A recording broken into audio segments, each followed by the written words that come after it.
안녕하세요, 뷰티비입니다. 가상자산법 제정 올해는 어려워. 이런 거 뉴스를 접하잖아요.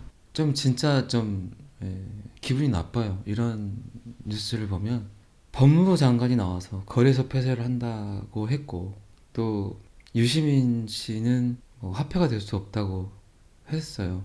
그래서 뭐 박상기의 난, 그리고 뭐 유시민의 망언 이런 말 하잖아요. 그때 이 암호화폐에 투자를 했던 많은 사람들이 정말 경악을 금치 못할 정도의 하락을 봤어요. 매도 버튼이 안 눌러져요. 얼마나 빠르게 하락을 하는지 계속 밑으로 내려가 버리기 때문에 거의 뭐 5분, 6분 만에 거래소 폐쇄 뉴스는 한 60%, 50% 떨어졌던 걸로 제가 기억을 해요. 제가 이제 그날 이제 업비트 차트를 보고 있는데 갑자기 그 뉴스가 나와서 떨어졌는데, 근데 이게 진짜 좀 승질이 났던 게 뭐였냐면 60% 70%가 빠졌는데 다시 순식간에 30% 50% 정도가 복구가 되더라고요. 이게 그 한 10분 만에 15분 만에 농락당한 기분이요. 얼마나 많은 사람들이 손절을 하고 던졌겠어요. 근데 다시 순식간에 50%를 다시 복구를 하더라고요. 자, 일국의 법무부 장관이 아무것도 모르는 상태에서, 물론 겁은 났겠죠. 굉장히 많은 사람들이 비트코인 암호화폐 투자로 피해를 많이 보고, 그러면 좀 들여다보고 이게 뭔가 이해를 하고 그런 관점에서 보고 뭔가 소비자를 보호하려는 액션이 아니라, 그때 당시만 해도 어마어마한 돈이 투자가 돼 있는데 정말 너무나 무책임하게 그런 말을 했어요. 근데 그 이후로 계속 이제 금융위원장들이 또 말들을 짓거렸죠. 그런데 그 와중에도 계속 비트코인은 올랐어요. 그러면 이거는 어떻게 해석을 해야 될까요? 그래서 제가 이 정부에서 나오는 발표들을 잘 안 보려고 그래요. 신경질이 나니까. 아니, 폐쇄시키지. 폐쇄를 시킨다 그래도 이 비트코인이 사라지나요? 사라지지 않습니다. 절대적으로. 전 세계가 인터넷이란 공간 안에서 거래를 하기 때문에, 예를 들어서 이런 거예요. 지금 제가 올리는 영상을 만약에 나라에서, 국가에서 이 영상은 좋지 않은 영상이니까 우리나라에서는 뭐 시청을 못하게 한다. 그럴 수 있죠. 근데 이게 우리나라에서 시청을 못하게 해서 제 영상이 다른 나라에서 시청이 안 되나요? 똑같은 거예요. 이게 이 인터넷이라는 게 생겨서 전 세계가 하나의 어떤 경제 사이클이 돼버렸어요, 진짜. 그러면 전 세계 트렌드를 맞춰서 이게 무언가 좀 이해를 하려고 그러고, 어떤 형태의 성질인가, 그러면 어떻게 소비자들을 보호하면서 이걸 정리를 해 나갈 것인가도 아니고, 무턱대고 정말 많은 사람들이 피해를 많이 봤을 겁니다.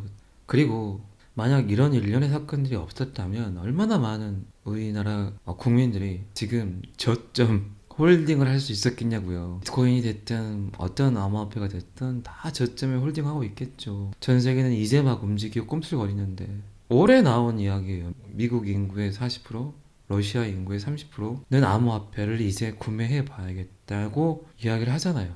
그러면 진짜 저점은 거의 우리나라 사람들이 다 잡고 이제 전 세계 사람들이 들어오는데, 그냥 있어도 선진국이 됐을 건데, 물론 그 사이에 많은 어떤 문제점이나 이런 것도 있었겠죠. 결과론적으로 봐서 제가 말씀드리는 거고, 블록체인 기술은 너무나 좋으니까 블록체인 기술은 쓰겠다, 그러나 암호화폐는 쓰지 않겠다, 이런 정말 말도 안 되는, 이 초등학생들도 이해를 하는 이 비트코인 블록체인의 원리를 모르고 블록체인 기술은 좋답니다. 근데 암호화폐는 안 쓰겠답니다. 이게 말이 됩니까? 블록체인이 자동차의 외관이라면 비트코인은 엔진과 같은 일을 하는 건데, 아니 그 누가 보상을 안 주는데 일을 하냐고요.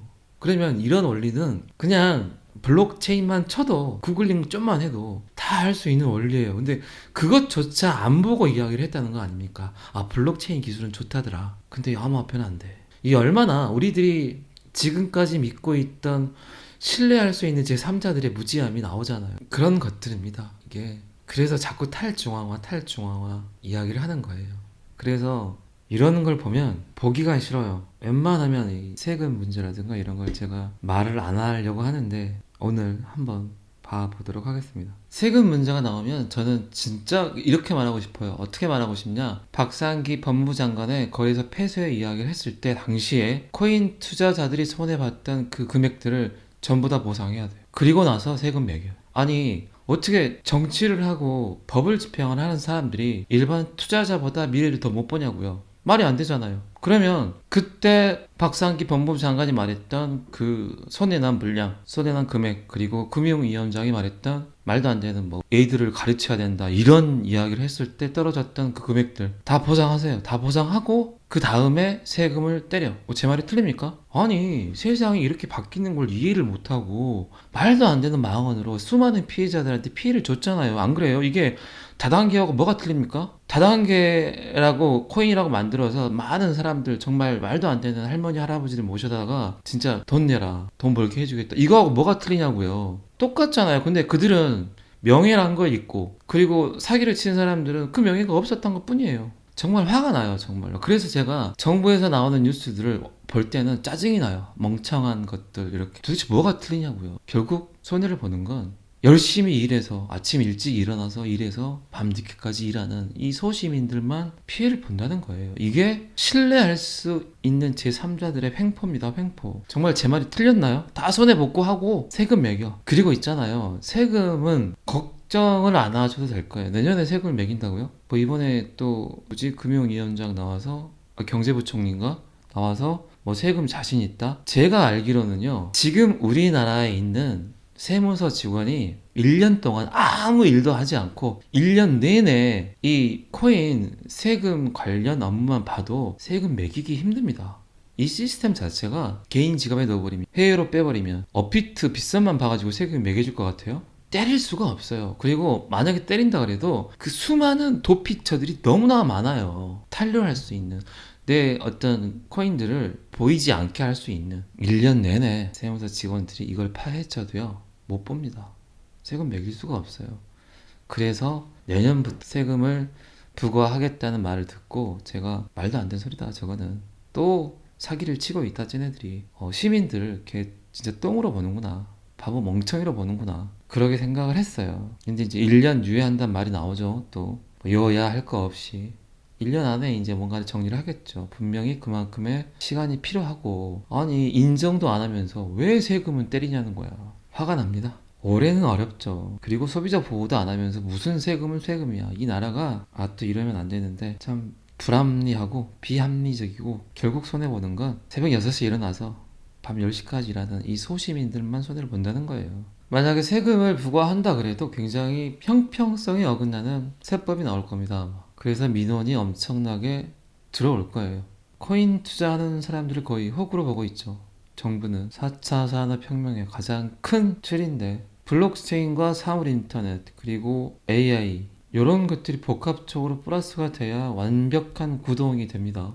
이 블록체인 같은 경우는 그리고 굉장히 산업 전반에 쓰일 수 있는 것들이 이 사물인터넷과 굉장히 밀접해요. 비트체인의 BMW 같은 경우도 마찬가지고 안에 내용을 보면 업비트, 빗썸, 코인원, 코빗 이 4개의 거래소만 뭔가 들여다보겠다고 이야기를 하는데 그리고 이제 중앙화 거래소가 아니라 탈중앙화된 거래소들이 나오죠. 전 세계적으로. 그곳에서 익명성을 보장하는 탈중앙화 거래소에서 거래를 하게 되면 거기 지갑으로 옮겨서 매수 매도를 해버리면 아마 여기에 세금 부과하는 게 1년 안에 정리가 될까요? 절대 그럴 수 없습니다. 정말 제가 국민청원이라도 넣어가지고 그때 마이너스 본 거 정리해줘. 그러면 그때 마이너스 된 걸 정리할 수 있을까요? 말이 안 되는 이야기입니다. 내년 1년이 굉장히 전 세계적으로 암호화폐는 좀 혁신적인 방안들이 많이 나올 거예요. 업비트 빗썸 코인은 코빗을 증권사로 본다네요. 증권사로 보고 가상자산 거래는 사단법인 성격의 단일 거래소를 만들어 통합하자는 이야기도 나오고 그러니까 이런 것들은 어떤 사람한테 물어봐야 되냐? 코인을 오래 한 사람한테 물어봐야 돼요. 그래야 아주 정확한 답이 나옵니다. 그래야만이 또 어떻게 이렇게 빼돌릴 수 있는 방법들을 또 가상자산법 제정 올해는 어려워 내년에도 힘들 거예요. 내년 말 정도 뭔가 틀이 나와서 내후년부터 부과를 하게 될지 그거는 그때 한번 다시 보셔도 될 것 같습니다. 근데 이제 같이 떴죠. 이게 NFT는 세금 부과가 가능하다. Non-fungible token 대체 불가 토큰은 가능하겠죠. 이 건물을 토큰화했어요. 이 그림을 토큰화했어요. 그러면 대체가 불가능하기 때문에 이 건물의 이 그림의 주인이 누군지를 정확히 알 수 있겠죠. 그렇기 때문에 NFT는 세금을 바로 부과할 수 있다. 대체가 불가능한 개인 고유의 자산이기 때문에 누가 갖고 있는지를 좀 알 수 있겠다 쉽게. 그러니까 이런 것들에 대해서는 세금 부과가 편하겠다. NFT와 메타버스는 아마 내년에도 굉장한 많은 가치를 평가하는 도구로 많이 이용을 하게 될 겁니다. NFT는 자꾸 말하지만 리플, XRP가 이제 많은 부분에 관여를 해서 갖고 오게 될 겁니다. 자, 이렇게 다 이렇게 오픈하고 인정하고 받아들일 거면서 그 몇 년간을 왜 그렇게 멍청한 세월들을 보냈는지. 4차 산업혁명은 그래서 리더가 없습니다. 제가 전정 영상에서도 그런 이야기 했죠. 리더가 없어요. 그 누구도 가보지 않은 곳이기 때문에 모르잖아요. 전혀. 정부에서도 마찬가지였을 거예요. 이걸 누구한테 물어보겠어요. 역사도 없고 이제 생겨났고, 이게 뭐 서울대를 나온다고 뭐 하버드대를 나온다고 연대를 나온다고 해서 알아지는 것들입니까? 아니에요. 지금까지 나온 지식을 배우는 거와 앞으로 생성되지 않은 지식을 얻는 거는 이게 말도 안 되는 경험들이 필요한 겁니다. 여기 주식, 부동산 등 다양한 실물 자산 권리를 쪼개 토큰으로 만들어 판매하는 증권형 토큰은 증권에 해당하는 경우 자본시장법을 적용할 수 있다.